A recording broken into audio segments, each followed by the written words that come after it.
안녕하세요. 알렉스입니다. 저는 25년 사업개발 커리어를 쌓은 워킹맘이에요.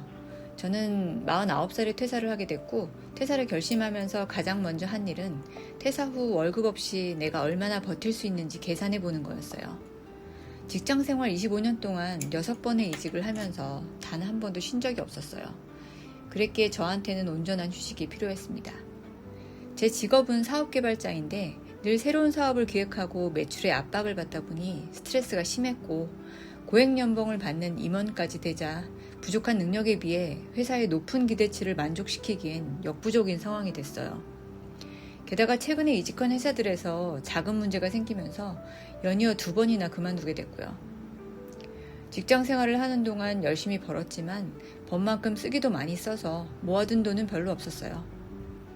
대학을 졸업하고 2000년부터 회사를 다니기 시작했고, 직장 생활 25년 차가 되던 해인 2025년에 퇴사를 하게 됐네요.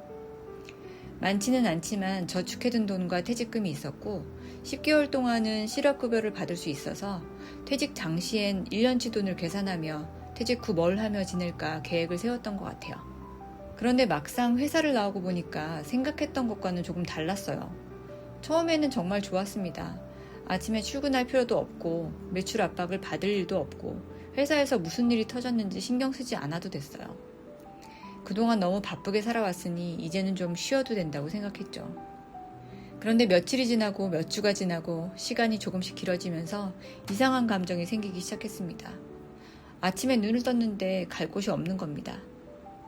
25년 동안 너무 당연했던 출근이라는 일상이 사라지고 나니까 하루를 어떻게 보내야 할지 막막하더라고요. 실제로 한 대기업 구매팀장의 사례도 비슷했습니다. 이분은 27년 동안 대기업에서 근무한 뒤 퇴직했습니다. 처음 2달은 오히려 행복했다고 해요. 맛있는 것도 먹고 영화도 보고 여행도 가고 산에도 다니면서 정말 편하게 지냈다고 해요. 그런데 3달째부터 취업을 위해서 이력서를 넣기 시작하면서 상황이 달라졌습니다. 헤드헌터를 통해 면접을 보러 다녔지만 될 듯 하면서 계속 결과가 나오지 않았고, 실업급여까지 끝나면서 불안감이 커지기 시작했습니다. 결국 지인의 권유로 보험 영업까지 시작했지만 6개월 정도 지나고 그만두게 됩니다. 그 과정에서 더 힘들었던 건 돈만이 아니었습니다.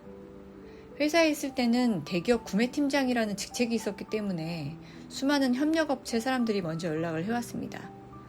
그런데 회사를 나오는 순간 사람들의 태도가 달라졌습니다. 예전에 편하게 지내던 거래처 사람에게 도움을 부탁했지만 냉정하게 거절당하기도 하고, 친구들과의 모임에서 자신도 모르게 위축되는 것을 느꼈다고 합니다. 회사에 있을 때는 그렇게 만났던 인간관계가 퇴직하고 나니 부질없다고 느껴졌던 거죠. 저는 이 이야기 들으면서 무척 공감이 됐습니다. 저도 사업개발 업무를 하면서 수없이 많은 사람을 만나고 업무로 알게 되어서 친한 관계가 된 많은 사람들이 있거든요. 저 역시도 예전 거래처 사람에게 도움을 부탁한다? 100% 거절일 겁니다. 시절 인연이라고도 하잖아요. 회사에서 업무로 만들어진 인연은 회사 떠나면 그 인연도 끝난다고 봐야죠. 직장 생활을 오래 하면 할수록 우리는 회사 안에서의 나와 진짜 나를 구분하지 못할 때가 있는 것 같아요. 팀장이라는 직함, 임원이라는 직함, 높은 연봉, 회사에서의 영향력, 이런 것들이 사라지고 나면 과연 나는 어떤 사람으로 남을지 한번 생각해 봐야 될 것 같아요. 그리고 더 중요한 문제가 있습니다. 재취업이요. 많은 사람들이 퇴직하면 일단 일을 구합니다. 돈이 필요하니까요. 그런데 대기업에서 체계적인 시스템 안에서 일했던 사람이 갑자기 전혀 다른 환경의 회사에 들어가게 되면 생각보다 적응하기가 쉽지 않습니다. 급여는 이전보다 크게 줄었는데 업무 방식은 완전히 달라지고, 회사의 시스템이나 문화도 이전과 다릅니다. 특히 오너 중심으로 움직이는 작은 회사에서는 대기업에서 익숙했던 방식과는 전혀 다른 상황을 경험할 수 있습니다. 결국 몇 개월 만에 다시 회사를 그만두게 되는 경우도 생깁니다. 그래서 퇴직 준비를 퇴직 직전에 시작하면 늦을 수 있다는 생각이 들어요. 오히려 회사에 다니고 있을 때부터 준비해야 되는 것 같아요. 내가 지금 하는 일을 회사 밖에서도 계속할 수 있는지, 지금 가진 경력으로 어떤 일을 할 수 있는지, 만약 지금의 경력을 활용하기 어렵다면 무엇을 새롭게 배워야 하는지를 생각해 봐야 합니다. 특히 50대가 되면 한 번쯤은 이런 질문을 스스로에게 던져봐야 합니다. 내가 내일 회사를 그만두게 된다면 나는 무엇을 할 수 있을까? 생각하기 싫고 어려운 질문이죠. 그래서 대부분 피합니다. 아직 몇 년 남았는데 뭐, 그때 가면 어떻게든 되겠지. 저도 예전에는 그렇게 생각했습니다.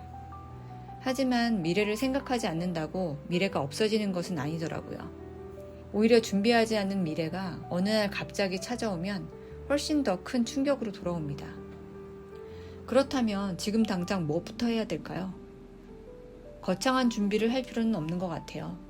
저는 하루에 딱 10분만 투자해 보셨으면 좋겠습니다. 종이 한 장 꺼내서 3가지를 적어보는 겁니다. 첫째, 내가 회사를 그만두면 지금 가진 경력으로 무엇을 할 수 있는가? 둘째, 지금의 경력으로 할 수 없다면 내가 새롭게 배워야 할 것은 무엇인가? 셋째, 내가 정말 원하는 퇴직 이후의 삶은 어떤 모습인가? 그리고 가능하다면 이미 퇴직한 선배들을 만나보세요. 퇴직하고 1년, 2년 먼저 경험해본 사람에게 직접 물어보는 겁니다. 지금 어떻게 지내는지, 돈은 어떻게 벌고 있는지, 무엇을 가장 후회하는지 말이죠.